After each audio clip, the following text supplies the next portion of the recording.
Florida CraftArt, demonstrating throwing on the wheel. Today I'll be teaching you how to throw a bowl in honor of our exhibition, Beautiful Bountiful Bowls, that's going on right now at Florida CraftArt. Ready? All right, so the first thing that I do is seal my clay down on the wheel, and I did it a second ago without water, but I don't want any water to get underneath the clay so it doesn't slide off. Then I'm going to put a point on my clay like that so that I don't bring up this clay from the sides and trap an air hole in the top. Then I'm going to do what's called coning up. This is part of the centering process. And if you don't get your clay centered, it's not going to be round no matter what you do or how good you are. So this is a good thing to practice at. And even if you have trouble making things or can't make something, you should still practice centering. Because this is the thing that if you can make this happen, you can go anywhere, anytime, and practice throwing. So I just brought that up like that. I made it look a little easy. It's a little more difficult than that, but everything on the wheel is about where you put your body and your hands. So my arms are down like this so that I'm not rocking back and forth, because if I rock back and forth, it's like sloshing water in a teacup. It falls out. So I stay steady. I put my left knuckles at 10 o'clock. I put this part of my palm right there, and I start pushing down slowly. The part of the clay that's in the palm of my hand runs down like this, and it's the most centered. So right now, that part's centered, but this part's not. I'll bring up a little bit more, just because I want it to be nice and steady.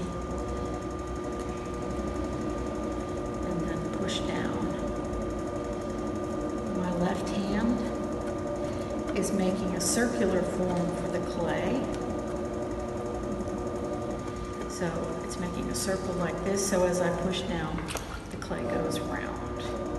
So I'm trying to get this round on the sides and straight up and down and sort of flat on the top, like this.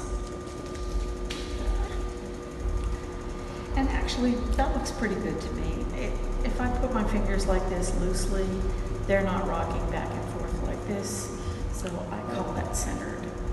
I want to open and a bowl opens different than a cylinder. A cylinder, you generally put your finger more straight like that, but a bowl I like to open with a flat finger like this.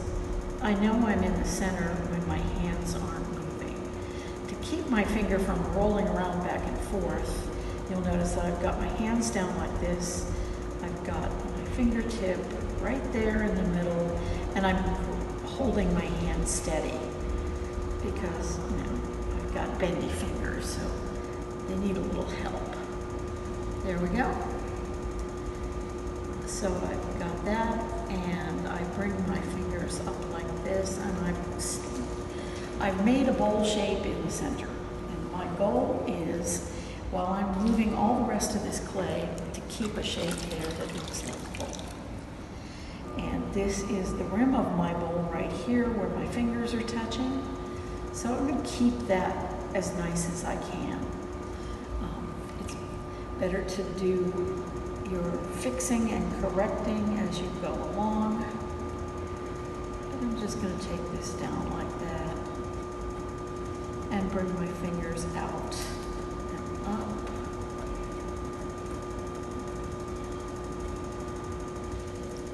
Gently. I still have the bowl in the middle.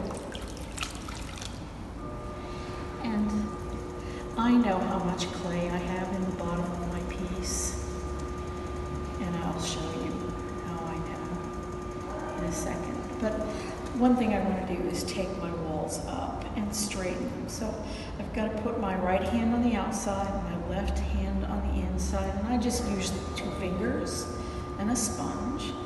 I push on the outside and move in a line straight up.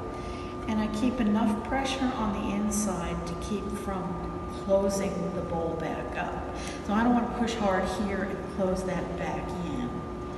And then I'll round my rim again. And there is plenty of clay in the bottom, but when you're ready and doing your own work, you want to just put your pen tool down like that, run your finger to the bottom, and know that you've got like a full inch right there. So you don't need to put that much. I'm going to make that a little deeper. I've been doing this for so long. I know how thick my bottoms are when I make them. It's rare that I am surprised. It happens, but it's rare. There we go. So again, I continue to form that bowl on the inside. And you don't have to spend all this time doing this. Sometimes you can do it in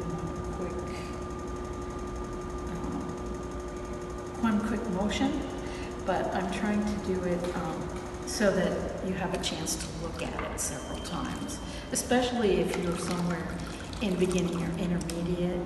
You're not going to be able, well, I shouldn't say that. You probably won't be able to sit down at the wheel and throw a one-pole bowl when you're just starting out. This is what it's going to look like to you. I keep my inside smooth with my sponge. I get my fingers down on the bottom.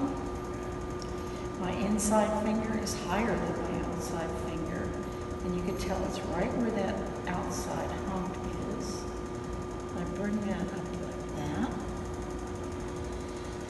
and I come back in and push out a little bit. It's contrary to logic that a bowl has a straight outside edge, but we're going to fix that in a few minutes. What I'm trying to do now is construct the bowl so it has a strong wall that goes straight up and down, so that the molecules of clay are lined up nicely. And because clay is mostly water and not so much solid material, if I don't do that, if I push this back and forth and don't have a strong wall, I'm not going to be able to do the shaping that I need to do to make it stay. So doing this is like construction, and that's why I take my time to make my walls the way I want them. So I don't think I'm going to make this any thinner than that. I left my rim slightly thick. There are two reasons to do that. It keeps the shape of your bowl better. It gives you a chance to maybe do something decorative at the top. And if you leave it rounded and thick like this, it's less likely to chip in the dishwasher. So if you've got a sharp edge on your bowl, and I'll just make a little mark here with my finger. I'll just do something a little fancy. So I'll put a little sharp edge on it.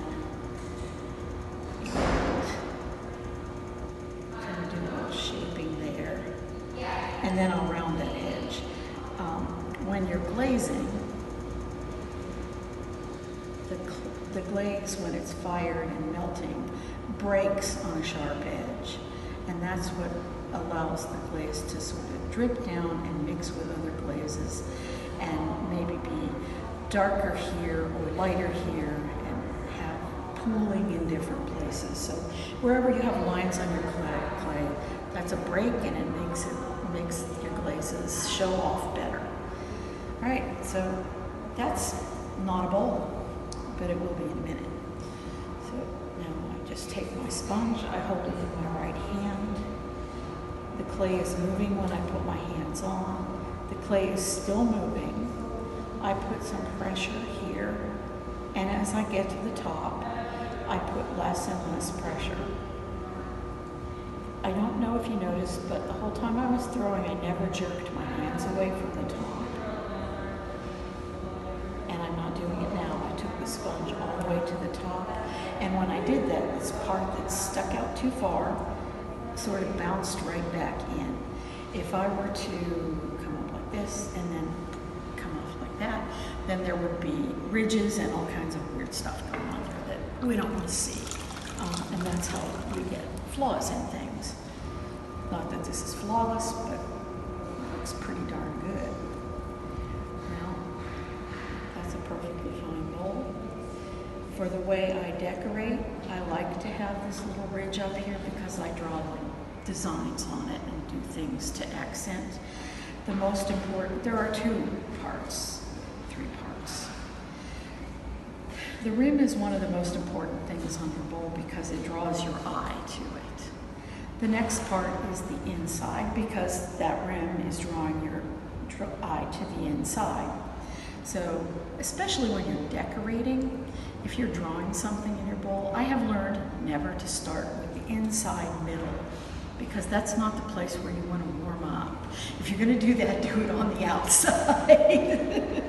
And then I can decorate on the outside, and the next thing that will happen is I'm going to trim off this excess clay right here, and then we'll let the clay dry. This is finished. I could make this bend out a little bit more. I could make it bend in that way a little bit more, but for general purposes and as bowls go, I think this is a good bowl. I'm going to cut to here and just take away this part, and I'll cut it an angle.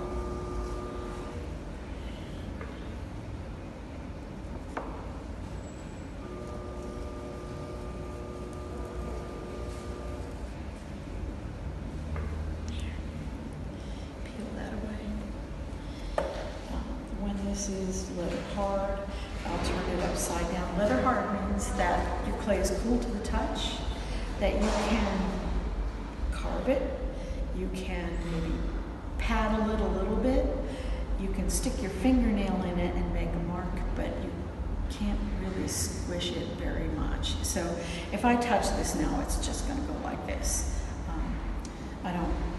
You need to be able to turn it up, and it's sticky. You need to be able to turn it upside down, have the clay with some water in it, and then carve the foot on it. That'll be a different demonstration for another day, and then I'll do glazing in a third demonstration. Doris Conner teaches wheel throwing at the Morean Center for Clay. You can find her work at the Florida CraftArt Gallery in downtown St. Petersburg.